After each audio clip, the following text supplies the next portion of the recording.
الحمد لله رب العالمين والصلاة والسلام على سيد الأنبياء والمرسلين نبينا محمد وعلى آله وصحبه أجمعين أما بعد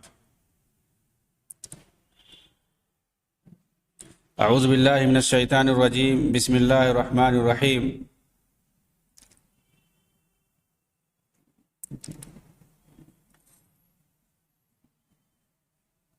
يا أيها الذين آمنوا أطيعوا الله وأطيعوا الرسول وأولي الأمر منكم فإن تنازعتم في شيء فردوه إلى الله والرسول إن كنتم تؤمنون بالله واليوم الآخر ذلك خير وأحسن تأويلا.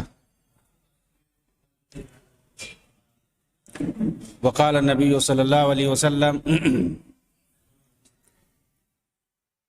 من عمل عملا ليس عليه أمرنا فهو رد. وفي موضع آخر من أحدث في أمرنا هذا ما ليس منه فهو رد. رب اشرح لي صدري ويسر لي أمري واحلل عقدة من لساني يفقهوا قولي.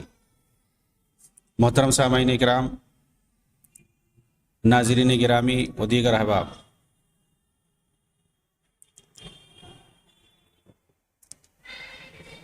اسلام ایک عالمگیر مذہب ہے۔ اللہ رب العالمین نے قیامت تک کے لیے اسے تمام انسانیت کی ہدایت کے واسطے بھیجا ہے۔ آخری پیغمبر جناب محمد رسول اللہ صلی اللہ علیہ وسلم کے ذریعے دین اسلام کو کامل کر دیا ہے۔ اس کے اندر اب کسی قسم کی کوئی گنجائش نہیں ہے۔ اللہ کے رسول صلی اللہ علیہ وسلم اسی وجہ سے ہمیشہ اپنے خطبوں میں اس بات سے ڈراتے تھے کہ سب سے جو بہترین ہدایت ہے وہ محمد صلی اللہ علیہ وسلم کی لائی ہوئی ہے۔ محمد صلی اللہ علیہ وسلم کی لائی ہوئی شریعت ہے، اور اللہ کا جو کلام ہے یہ سب سے بہترین کلام ہے۔ اور یاد رکھنا، کسی بھی بدعت کو ایجاد کرنے سے بچنا، کیونکہ ہر بدعت یہ گمراہی ہے، اور دوسری روایت کے مطابق ہر گمراہی اور ضلالت یہ جہنم تک لے جانے والی ہے۔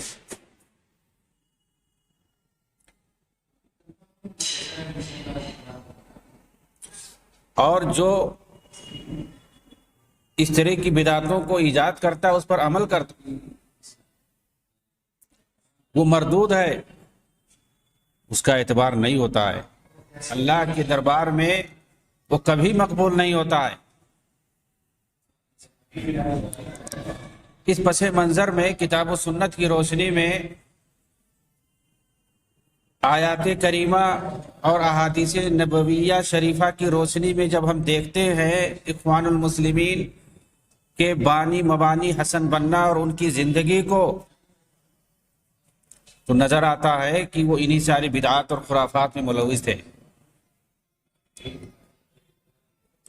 کتاب و سنت سے دور بدعات و خرافات کے جمگھٹے میں کس طرح سے ڈوبے ہوئے تھے۔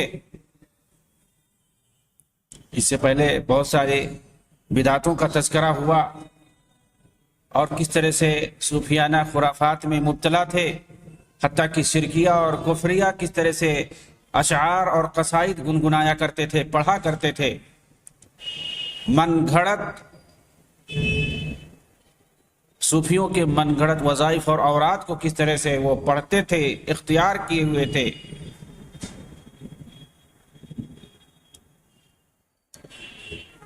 اور جتنے بدعات اور خرافات کو بتایا گیا، کوئی یہ نہ سمجھے کہ یہ اخوانی جماعت حسن بننا کی بنائی ہوئی صرف انہی میں ملوث ہے۔ یہ چند نمونے ہیں، ورنہ یہ تنظیم مکمل بدعتوں اور باطل افکار ہی پر مبنی ہے۔ مشہور اخوانی سعید ہوا نے اپنی کتاب تربیتہم الروحیہ کی صفحہ 178 میں لکھا ہے کہ استاد حسن بننا تمام اسلامی مناسبات اور تاریخوں کو زندہ کرنے کو اسلامی تحریک کے اہم کارناموں میں شمار کرتے تھے، اسلامی تحریک کے اہم کارناموں میں شمار کرتے تھے، اسلامی مناسبات اور تاریخوں کو زندہ کرنے۔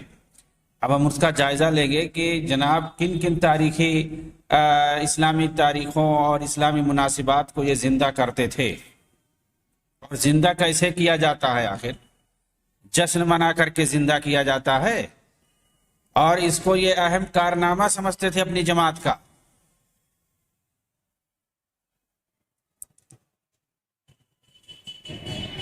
اس طرح کی تنظیمیں آپ جہاں بھی دیکھیں گے ایسی خرافات میں مبتلا ہیں۔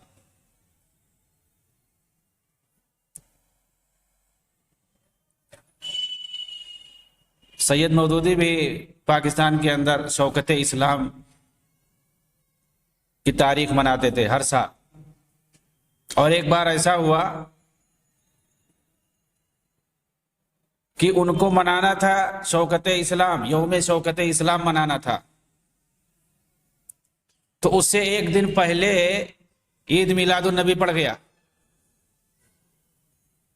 اور ان سے کسی نے فتویٰ پوچھ لیا تو انہوں نے جائز قرار دے دیا۔ حالانکہ پہلے یہ ناجائز سمجھتے تھے، لیکن ان کو ہمت نہیں ہوئی دوبارہ اس کو ناجائز کہنے کی، کیونکہ اگر یہ ناجائز کہتے تو یوم شوکت اسلام جو منانے دوسرے دن جا رہے تھے اس پر لوگ اعتراض کرتے کہ آپ کیوں یوم شوکت اسلام کس بنیاد پہ منا رہے ہیں۔ تو انہوں نے عید میلاد کو جائز قرار دے دیا۔ سیاسی مصلحت میں دینی تنظیم قائم کرتے ہیں دین کے نام پہ، اور اسی دین کے نام پہ تو تنظیم قائم کرتے ہیں، اسی کے نام پہ یہ سب اپنی سیاست کو چمکاتے ہیں۔ آج آپ دیکھیے کیا کر رہے ہیں، صرف الیکشن لڑ رہے ہیں اور جا کر کے پارلیمنٹ میں بیٹھتے ہیں، اس کے علاوہ ان کا اور کوئی کام نہیں ہے۔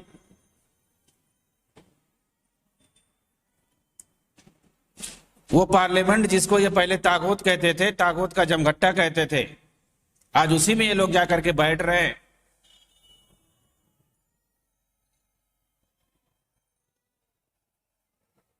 میں آپ کو بتاؤں گا تو حیرانی ہوگی، صوبہ سندھ کے اندر وہاں کی اسمبلی میں ایک ہندو ایم ایل اے نے ایک بار شراب پر پابندی کے لیے بل پاس کرنے کے لیے سفارش کی، تمام ممبروں نے انکار کر دیا، کسی نے ساتھ نہیں دیا اس کا، نہ جماعت اسلامی کے کسی رکن نے ساتھ دیا، نہ اور کسی نے ساتھ دیا، وہ بل نہیں پاس ہو پایا، شراب پر پابندی نہیں لگ پائی، یہ کہہ کر کے کہ یہ جمہوری ملک ہے، یہاں جو چائے پیے کوئی پابندی نہیں لگے گی۔ اس سے پوچھا گیا ہندو سے کہ بھائی تمہیں کیا پڑی تھی شراب پر پابندی لگوانے کی، تم نے یہ کوشش کیوں کی؟ تو کہا کہ اصل میں ایسا ہے کہ شراب ہندو سے زیادہ یہاں مسلمان پیتے ہیں، لیکن بدنام ہندوؤں کو کیا جاتا ہے، اس لیے میں سوچتا ہوں کہ اس پہ پابندی لگ جائے، تاکہ جب پابندی لگ جائے گی تو پکڑے جائیں گے، جب وہ قانوناً غیر قانونی ہو جائے گی تو اس کے بعد سمجھ میں آئے گا کہ کون پی رہا ہے کون نہیں پی رہا ہے۔ تو یہ حال ہے ان لوگوں کا۔ تو یہ دینی تنظیم قائم کر کے اس کے ذریعے سے اپنی سیاسی روٹیاں سیکتے ہیں، چاہے بر صغیر ہو چاہے عرب ممالک ہو، جہاں بھی اس طرح کی تنظیمیں قائم ہیں، اور یہ لوگ اس کو کیا بولتے ہیں؟ التنظیم الاسلامی السیاسی، اس میں اسلامی بھی ملاتے ہیں، اس میں سیاسی بھی ملاتے ہیں، دعوت و تبلیغ کے نام پہ قائم کریں گے اور پھر اس کے ذریعے سیاست تک پہنچیں گے۔ میں نے بتایا تھا کہ کس طرح سے حسن بننا نے 15-20 سال تک صرف بھیڑ جمع کی، اور اس کے بعد جب ایک اچھی خاصی بھیڑ جمع ہو گئی ان کے پاس، فوراً جو ہے 1942 میں یہ الیکشن میں کود پڑے، الیکشن میں لڑنا شروع کر دیا، اور اس کے بعد مسلسل لڑتے رہے، ایک بار نہیں جیتے۔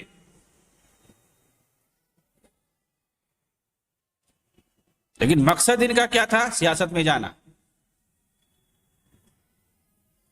تو میں یہاں بتا رہا تھا کہ سعید ہوا نے کیا کہا ہے کہ حسن بننا اس طرح کے اسلامی مناسبات کو اور تاریخوں کے زندہ کرنے کو اسلامی تحریک کے اہم کارناموں میں شمار کرتے. یعنی ان بدعتوں کو، ان خرافاتوں اور بدعتوں کو وہ اپنی تنظیم کے اہم کارناموں میں شمار کرتے تھے. یہی سمجھ میں آ رہا ہے. کیوں؟ اس لیے کہ اس میں سارے لوگ خوش ہو جاتے ہیں، پوری عوام ساتھ دیتی ہے، اس لیے اس طرح سے مناتے ہیں. ایسا کام کرو جس سے سارے لوگ خوش رہے، یا کم سے کم 90% لوگ خوش رہے، 10-5% لوگ ناراض رہے گی، اس سے کچھ نہیں ہونے والا. اکثریت تو خوش ہے ہم سے، ہم ایسا کام کریں. ہمیں یہ نہیں دیکھنا ہے کہ حق ہے یا باطل ہے، ہم جو کر رہے ہیں وہ شریعت کے مطابق ہے یا نہیں ہے. جبکہ شریعت ہمیں یہ حکم دیتی ہے کہ ہم جو کام کریں وہ حق ہو، وہ شریعت کے مطابق ہو. کوئی خوش رہے یا ناخوش رہے، یا پوری دنیا ناخوش ہو جائے، ہمیں اس کی فکر نہیں کرنی ہے. لیکن ایسی تنظیمیں جو نام تو لیتے ہیں دین کا، لیکن بنیاد اصل ہوتی ہے سیاست، وہ ایسا کام کرتے ہیں کہ دنیا خوش رہے، اکثریت ہم سے خوش رہے، تاکہ اس کی بنیاد پر ہم اقتدار تک پہنچ سکیں. اور آگے یہ کہتے ہیں کہ یہی وجہ ہے کہ جشن عید میلاد النبی کے مسئلے کو آپ بہت اہم سمجھتے تھے اور اسے ہر سال دھوم سے مناتے بھی تھے. دھوم سے مناتے تھے. اسی طرح سے اخوانی قائد عمر تلمسانی نے اپنی کتاب ذکریات لا مذکرات، یہ عمر تلمسانی یہ ان کے مرشد بھی رہ چکے ہیں، شاید تیسرے مرشد ہے حسن حزیبی کے بعد، تیسرے نمبر کے مرشد ہیں اخوانیوں کے. انہوں نے اپنی کتاب ذکریات لا مذکرات کے صفحہ نمبر 268 میں لکھا ہے، ہجرت جیسی تمام اسلامی مناسبات کے موقعوں پر استاد حسن بننا مدرسے کے اندر سرکاری طور پر جشن منانے کی اجازت لیتے تھے. یہ جس مدرسے میں پڑھاتے تھے اسماعیلیہ کے اندر، اس مدرسے میں مناتے تھے، اس طرح کے جشن مناتے تھے اور سرکار سے اجازت لیتے تھے باقاعدہ اس کے لیے. انہوں نے نقل کیا. آئیے دیکھتے ہیں کون کون سے جشن یہ منایا کرتے تھے اپنی زندگی میں. لیکن اخوانی ان سب کا بیان نہیں کرتے ہیں کہ ان کے اندر کون کون سی خرافات پائے جاتے تھے، کیا کیا وہ کرتے تھے، اور اس کے بعد کیسے کیسے سیاست تک پہنچے عوام کو اکٹھا کر کے. اس میں جشن عید میلاد النبی سب سے نمایاں ہے، جس کو یہ دھوم سے مناتے تھے. چنانچہ مشہور مصنف اخوانی محمود عبد الحلیم نے اپنی کتاب الاخوان المسلمون احداث صنعت التاریخ کے جلد نمبر 1 صفحہ 109 پر لکھتے ہیں، ہم ہر رات مسجد سیدہ زینب میں جایا کرتے تھے، قاہرہ کے اندر ہے، جہاں نماز عشاء کے بعد باہر نکلتے اور صف بنا کر کھڑے ہو جایا کرتے تھے. پھر ہمارے مرشد استاد حسن بننا آتے اور میلاد النبی کے حق میں کہے گئے نعتیہ اشعار میں سے کچھ اشعار گنگنانے لگتے. پھر ہم سب اجتماعی طور پر ان اشعار کو دہرانے لگتے تھے. یعنی مرشد حسن بننا پہلے آتے، کوئی نعتیہ شعر پڑھتے، اور اس کے بعد سارے لوگ جھوم کر پڑھنے لگتے. یہ محمود عبد الحلیم کہہ رہے ہیں.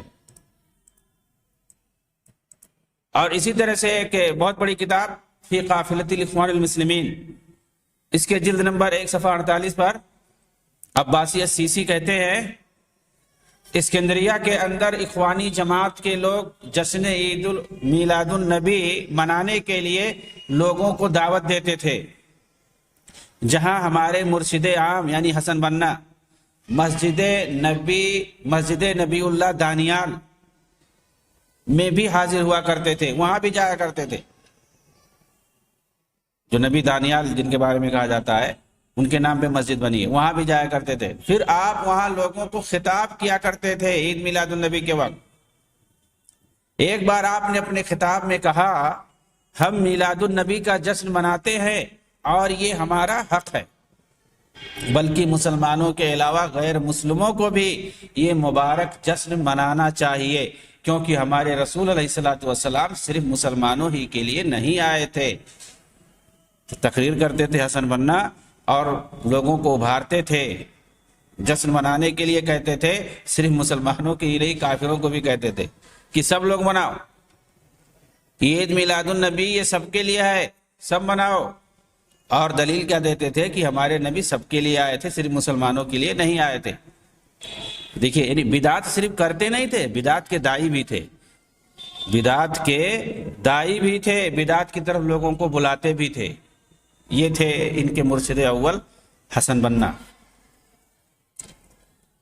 عمر تلمسانی جن کے بارے میں بتایا کہ یہ تیسرے مرشد ہیں ان کے، جس وقت اخوانی جماعت کے یہ مرشد تھے اس وقت اخوانی میگزین الدعوہ کے ایڈیٹر بھی تھے۔ اس وقت اس میگزین کے شمارہ نمبر 21 صفحہ 16 ماہ ربیع الاول 1398 ہجری میں فی ذکر مولدک یا ضیاء العالمین، یہ عنوان ہے، فی ذکر مولدک یا ضیاء العالمین۔ اللہ کے رسول صلی اللہ علیہ وسلم کو خطاب کر کے کہہ رہے ہیں کہ آپ کی میلاد کی یاد میں یہ مضمون میں لکھ رہا ہوں۔ اس عنوان کے نام سے ایک مضمون چھپا جو بدعت و خرافات اور شرک و غلو سے بھرا ہوا تھا۔ اخوانیوں کا یہ میگزین ہے الدعوہ۔ اس وقت یہ مرشد تھے جماعت کے عمر تلمسانی، انہوں نے خود ایک بڑا مضمون لکھا عید میلاد النبی پر، جس کے اندر بدعت، خرافات اور شرک اور غلو سے بھر دیا۔ فی قافلۃ الاخوان المسلمین جلد نمبر 2 صفحہ نمبر 46 کے اندر اخوانی عباس السیسی نے کہا جشن میلاد النبی کے موقع پر اسکندریہ کے اندر اخوانیوں نے ریلوے اسٹیشن کے سامنے ایک بہت بڑی قالین بچھائی۔ کہاں پہ؟ اسکندریہ شہر جو ہے اس کے ریلوے اسٹیشن کے سامنے اخوانیوں نے ایک بہت بڑی قالین بچھائی، جس کے اندر خطاب عام کے لیے مرشد عام حسن حزیبی کو دعوت دی گئی۔ حسن حزیبی یہ دوسرے نمبر کے مرشد ہیں حسن بنا کے بعد۔ تو یہ حسن حزیبی آئے تقریر کرنے کے لیے، لوگوں کو خطاب کرنے کے لیے۔ آگے مصنف نے مجمع کی کثرت کا ذکر کرتے ہوئے کہا کہ اس محفل میلاد میں استاد مرشد عام کی دائیں طرف عیسائیوں کے گرجا کے نمائندوں کو بھی دیکھا جا سکتا تھا، مطلب عیسائی بھی اس میں آئے ہوئے تھے۔ اخوانی جماعت کے اندر جو عیسائی ارکان تھے وہ سب لوگ حاضر تھے۔ تو یہ بتا رہے ہیں صرف مسلمان ہی ان کی تقریروں میں عید میلاد النبی کے موقع پر جو ان کی تقریریں ہوتی تھیں، ان کے خطابات ہوتے تھے، مسلمان ہی نہیں غیر مسلم بھی آتے تھے، کافر بھی آتے تھے، وہ بھی سنتے تھے۔ اس میں چونکنے کی بات نہیں ہے، کیونکہ اخوانیوں کی دینی محفلوں میں نصارہ کی دینی محفلوں میں اخوانی حاضر ہوا کرتے تھے۔ یہ ان کے دینی محفلوں میں جاتے تھے اور وہ ان کے دینی محفلوں میں آتے تھے۔ اس پر الگ سے بات ہوگی۔ تو یہ تو جشن عید میلاد النبی کی بات تھی، اور پہلے بھی اس پر تفصیلی گفتگو ہو چکی ہے۔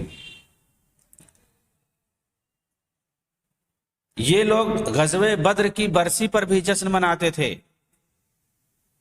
محمود عبد الحلیم نے اپنی کتاب احداث صنعتی تاریخ کے جلد نمبر 3 صفحہ 127 کے اندر کہا اخوان نے قاہرہ میں العباسیہ کی شاخ کے اندر غزوہ بدر کی برسی پر جشن منایا۔ اس کے اندر مرشد عام کا خطاب ہوا، جسے دوسرے دن اخباروں میں نشر کیا گیا۔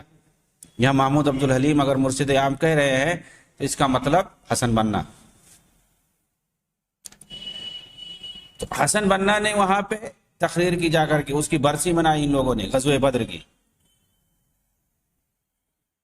تیسرے نمبر پر دیکھیں، اسراء اور معراج کی برسی پر یہ لوگ جشن مناتے ہیں۔ اخوانی میگزین الدعوہ شمارہ نمبر 13 ماہ رجب 1397 ہجری کے صفحہ 4-5 پر الاسرا کے عنوان سے اخوانی مرشد عمر تلمسانی کا ایک مضمون چھپا، جس میں یہ بھی لکھا ہوا تھا کہ اس مناسبت سے جو جشن منایا جاتا ہے یہ اس معجزہ کی شان عظمت پہ دلالت کرتا ہے۔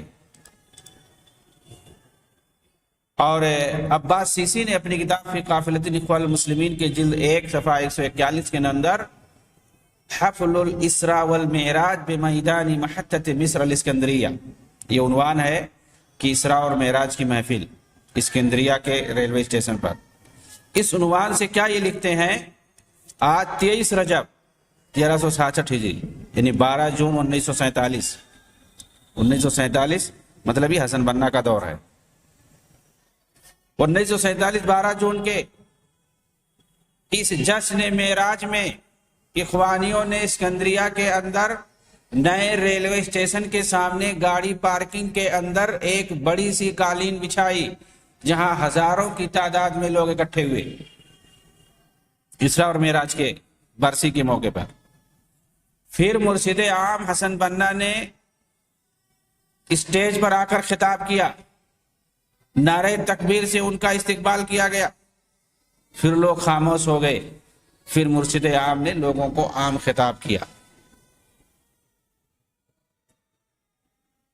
تو یہ اسراء اور معراج کی برسی ہے جس پر یہ لوگ جشن منایا کرتے تھے۔ ہجرت رسول کی برسی پر جشن، ہجرت پر نبی صلی اللہ علیہ وسلم نے جو ہجرت کی تھی،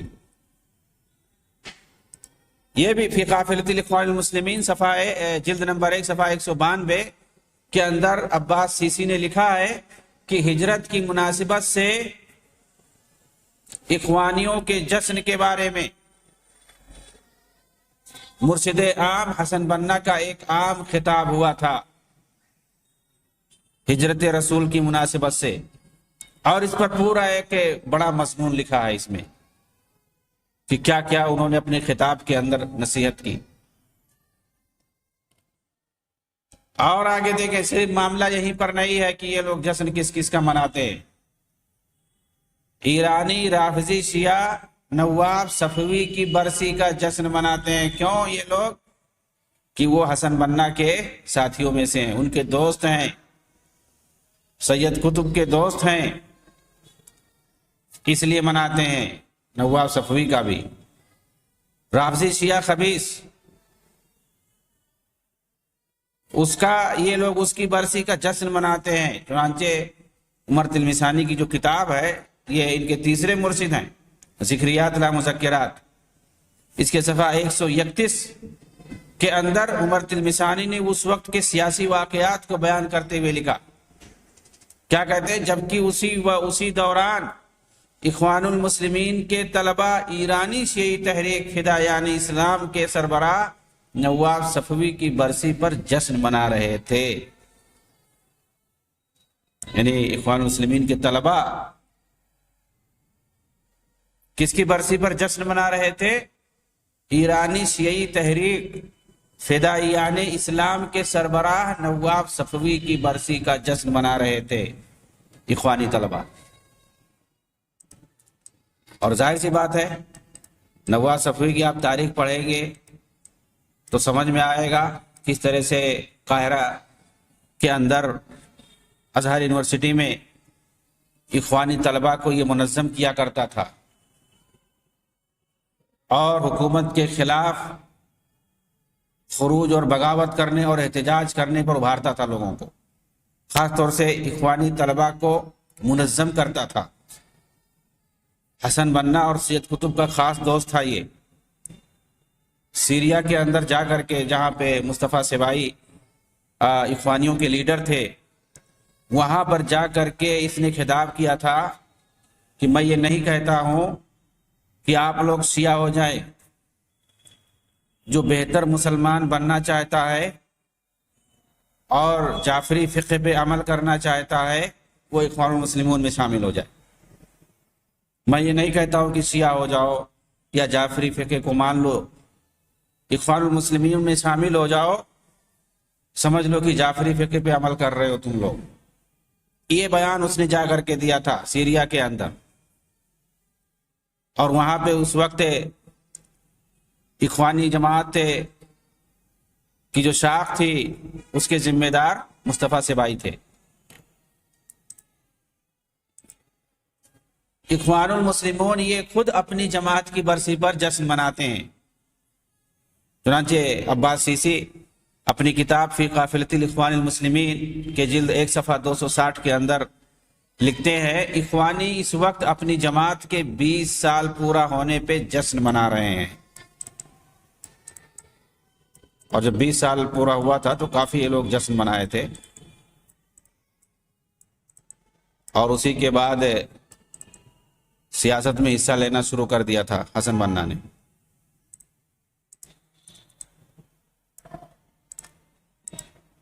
اس کے علاوہ اگر آپ دیکھیں گے تو یہ لوگ حسن بنا کی بھی برسی پر جشن مناتے ہیں۔ جب ان کا انتقال ہوا تھا، ان کو گولی سے مار دیا گیا تھا، اس کا بھی یہ لوگ جشن مناتے ہیں۔ چنانچہ اخوانی محمود عبد الحلیم نے اپنی کتاب الاخوان المسلمون احداث صنعت التاریخ جلد 3 صفحہ 179 کے اندر لکھتے ہیں،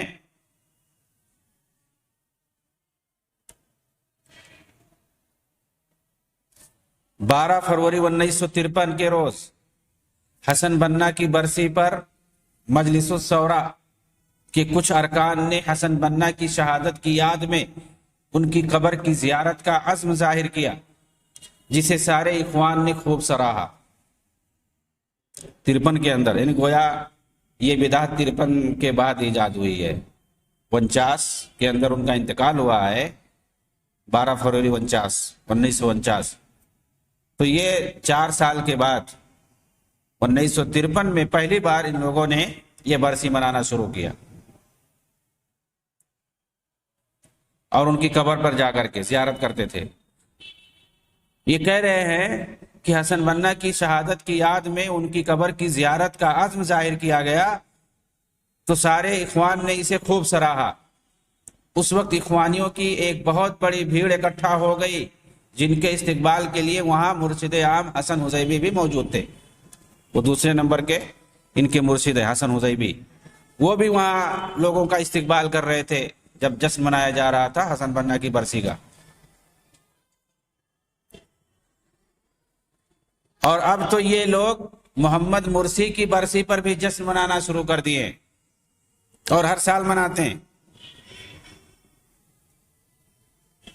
2-3 سال ہو گیا برابر منا رہے ہیں۔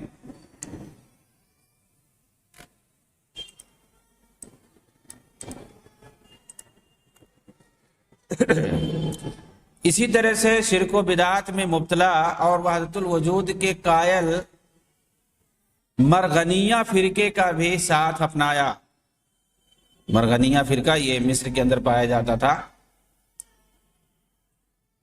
اور ان کی وحدت الوجود کا عقیدہ بھی تھا۔ حسن بنا نے ان کا ساتھ دیا اور ان کے ساتھ جا کر کے ان کی باتوں کو سیکھا، اور یہ بتاتے ہیں کہ اپنی عمر کے آخری سالوں میں انہوں نے یہ کام کیا۔ یہ معلوم ہے کہ شیخ مرغنی کا طریقہ کئی بدعتی سلسلے تصوف سے ماخوذ ہے۔ ان میں جنیدیہ، قادریہ، شاذلیہ اور نقشبندیہ وغیرہ سب شامل ہیں۔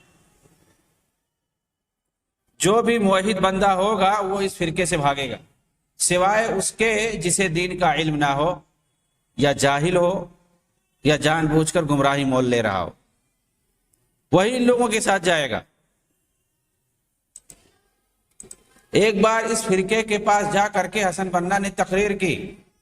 یہ فرقہ شیخ مرغنی کی طرف نسبت کرتے ہوئے فرقہ مرغنیہ سے جانا جاتا ہے۔ انہوں نے جا کر کے ان لوگوں کے پاس، ان کے اجلاس میں ان کو بلایا گیا، انہوں نے خطاب کیا اور ان کا تزکیہ کیا کہ بہت اچھے لوگ ہیں۔ نیز انہیں اپنی دعوت کا شریک کار مانا کہ جو دعوت میری ہے وہی آپ لوگ بھی کر رہے ہو، یہ کہتے ہوئے کہ ان دار الاخوان لتسعد وتأنس اعظم الاناس استستقبل هذه القلوب الطاهرة والنفوس الكريمة اعلام الجهاد وابتاع العروبة۔ یقیناً اخوانیوں کے لیے یہ بہت بڑی سعادت اور الفت و محبت کی بات ہے جو ایسے پاک دلوں اور پاکیزہ نفوس بہادر مجاہدوں کا استقبال کر رہے ہیں، یعنی فرقہ مرغنیہ کے لوگوں کا استقبال کر رہے ہیں اور انہیں ان صفات سے متصف کر رہے ہیں حسن بننا۔ آپ اس عبارت کو دیکھ سکتے ہیں عباس سیسی کی کتاب فی قافلۃ الاخوان کے اندر۔ حسن بننا کی یہی فاسد صحبت تھی جس کی وجہ سے آپ صوفیہ کے تمام فرقوں کو اپنی جماعت میں ملاتے تھے اور کسی سے کسی اختلاف کی بات نہیں کرتے تھے، جیسا کہ انہوں نے خود اس کی صراحت کی ہے۔ وَلَكِنَّ الْحَقَّ أَنَّنِي لَمْ أَكُنْ مُتَحَمِّسًا لِنَشْرِ الدَّعْوَةِ عَلَىٰ أَنَّهَا طَرِيقٌ خَاصٌ لِأَسْبَابٍ أَهَمُّهَا أَنَّنِي لَا أُرِيدُ الدُّخُولَ فِي خُصُومَةٍ مَعَ أَبْنَاءِ التُّرْكِ الْأُخْرَىٰ۔ انہوں نے خود اپنی کتاب مذکرات الدعوہ کے اندر یہ بات لکھی ہے صفحہ نمبر 71 پر کہ سچی بات یہی ہے کہ میں نے کبھی بھی اپنی دعوت کو کسی ایک خاص طریقے پر پھیلانے میں سرگرمی نہیں دکھائی۔ اس کے بہت سارے اسباب ہیں، جن میں سب سے اہم سبب یہی ہے کہ میں نہیں چاہتا کہ دوسرے سلسلے والوں سے کسی اختلاف میں پڑوں۔ سلسلے والوں سے مراد یہاں صوفی طریقے جو ہیں، صوفی سلسلے۔ تو اس طرح کی بدعات اور خرافات اور تصوفانہ بدعاتوں میں ملوث تھے اخوان المسلمین کے لوگ، اور خاص طور سے ان کے رہنما اور مرشد حسن بننا، جن کے بارے میں بتانا بہت ہی ضروری ہے فی الحال، کیونکہ ان لوگوں کو بہت زیادہ میڈیا میں پروموٹ کیا جاتا ہے اور انہیں اسلام کا مجاہد بنا کر کے دکھایا جاتا ہے۔ اس لیے ضروری ہے کہ ان کے عقائد، ان کے اطوار، ان کے طریقہ کار اور ان کے اہداف و مقاصد کو واضح کیا جائے کہ یہ کون تھے اور کیا کر رہے تھے اور انہوں نے آج تک کیا کیا 90 سال میں۔ وآخر دعوانا ان الحمدللہ رب العالمین، والسلام علیکم ورحمۃ اللہ وبرکاتہ۔